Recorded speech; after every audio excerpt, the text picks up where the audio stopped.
جس طرح سے نا مذہبی فرقہ بندی ہے، کوئی سنی ہے، کوئی وابی ہے، کوئی دیوبندی ہے، کوئی شیعہ ہے، تو اسی طرح جو سیاسی فرقہ بندی ہے نا،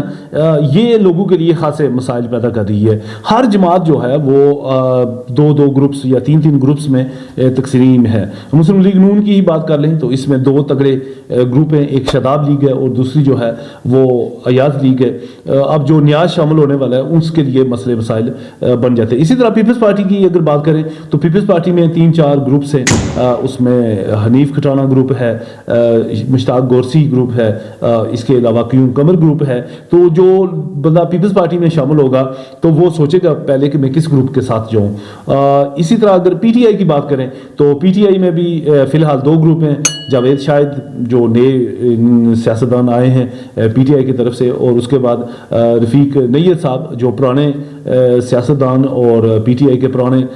کارکن بھی ہیں۔ اور جو نیا بندہ پی ٹی آئی میں شامل ہوگا تو وہ دیکھے گا کہ میں جاوید شاہد کے ساتھ جاؤں یا پھر رفیق نیت کے ساتھ جاؤں۔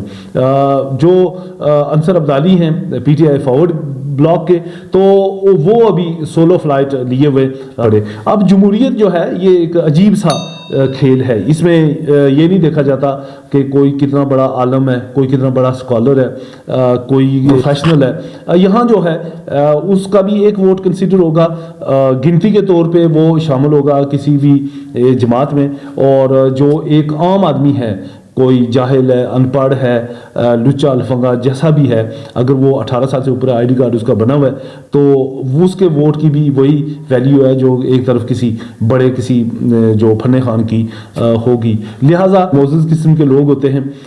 انہیں کسی نہ کسی طرح سے کوئی گروپ جو ہوتا ہے وہ اپنی طرف انہیں کھینچ لاتا ہے۔ جب وہ کسی گروپ کی حمایت کر دیتے ہیں یا فرقے کی حمایت کر دیتے ہیں دوسرے لفظوں میں، تو اس کے لیے مسئلے مسائل پیدا ہونا شروع ہو جاتے ہیں۔ جو دوسرا گروپ ہے وہ کہتا ہے کہ آپ نے ہمارے ساتھ وعدے وعید کیے تھے، یا آپ کے ہم نے کام کیے تو آپ کی طرف جا رہے ہیں۔ تو اس طرح سے وہ کھینچا تانی میں جو معزز بندہ ہوتا ہے اس کا جو ہے وہ تیا پانچا ہو جاتا ہے۔ بعض دفعہ شمولیتی پروگرام ہوتے ہیں تو دوسرے دن لوگ جو ہے نا سوشل میڈیا پہ آ کے کہہ رہے ہوتے ہیں کہ میرا نام ایسے ہی شامل کر دیا،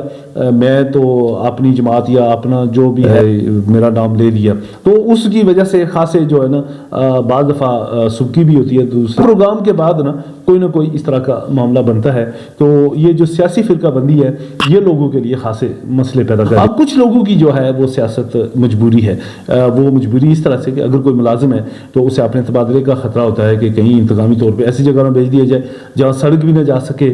گاڑی بھی نہ جا سکے، موٹر بائک بھی نہ جا سکے، اور خاص کر کے جو خواتین ملازمین ہوتی ہیں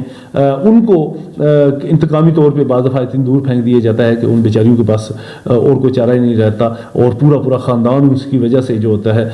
وہ کسی ایک سیاست دان کے پیچھے بھاگنے پہ مجبور ہو جاتا ہے کہ اس بیچاری کا کوئی تبادلہ اس کے گھر کے پاس ہو جائے، اور اس طرح کی یہ بلیک میلنگز چلتی رہتی ہیں۔ پھر کوئی زمینوں کے مسئلے مسائل ہوتے ہیں کہ دو مختلف پارٹیوں کے لوگوں کے درمیان اس طرح کا مسئلہ ہوتا ہے، تو پھر وہ ہر ایک کو کسی نہ کسی کی سائڈ لینا پڑتی ہے۔ پھر تھانہ کچہریوں کے معاملات ہوتے ہیں۔ گزشتہ دنوں اس سیاست سے بیزاری کی وجہ سے ہی لوگ اس نظام کے خلاف اٹھ کھڑے طبقہ ہے، اس سے وہ خاصا بیزار ہو چکا ہے۔